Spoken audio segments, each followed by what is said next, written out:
وزیر اعظم عتیق احمد خان عوامی action committee کے اتنا خلاف کیوں ہے؟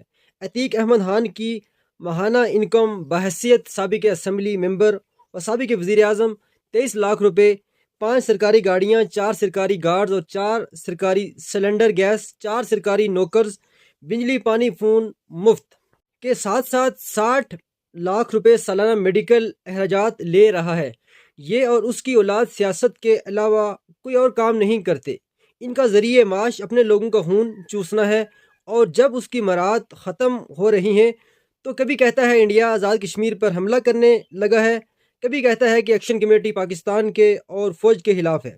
عوامی ایکشن کمیٹی کوئی تنظیم نہیں بلکہ عام عوام ہے جن کا ایجنڈا ان چوروں کی مراد کا خاتمہ کرنا ہے۔ اب ان کو چور، ڈاکو، زانی، قاتل، حرام خور، غدار، تنہا دار، قبضہ مافیا نہ لکھیں تو کیا لکھیں؟ اس سمیت 52 کا ٹولہ عام عوام کے بنیادی حقوق کے لٹیرے ہیں۔ یہ ہمارے بچوں کے منہ سے روٹی کا نوالہ چھین کر اپنی اپنی عیاشیوں میں لگے ہیں۔ اب جبکہ ان کی گردن اور گریبانوں میں عام آدمی کا ہاتھ آیا ہے تو یہ مراد مافیا ٹولہ تلملا اٹھا ہے۔ تو ابھی یہ حیران اور پریشان ہیں کہ اب ہماری عیاشیاں کدھر جائیں گی، اب کس طرح ہم عیاشیاں کریں گے۔ اسی لیے یہ ایکشن کمیٹی کے خلاف ہیں، تاکہ کہیں ایکشن کمیٹی ان کی عیاشیاں ختم نہ کر دے۔ تو مجھے امید ہے کہ آپ سمجھ گئے ہوں گے کہ یہ ایکشن کمیٹی کے اتنے خلاف کیوں ہیں۔ تو ملتے ہیں کسی اگلی ویڈیو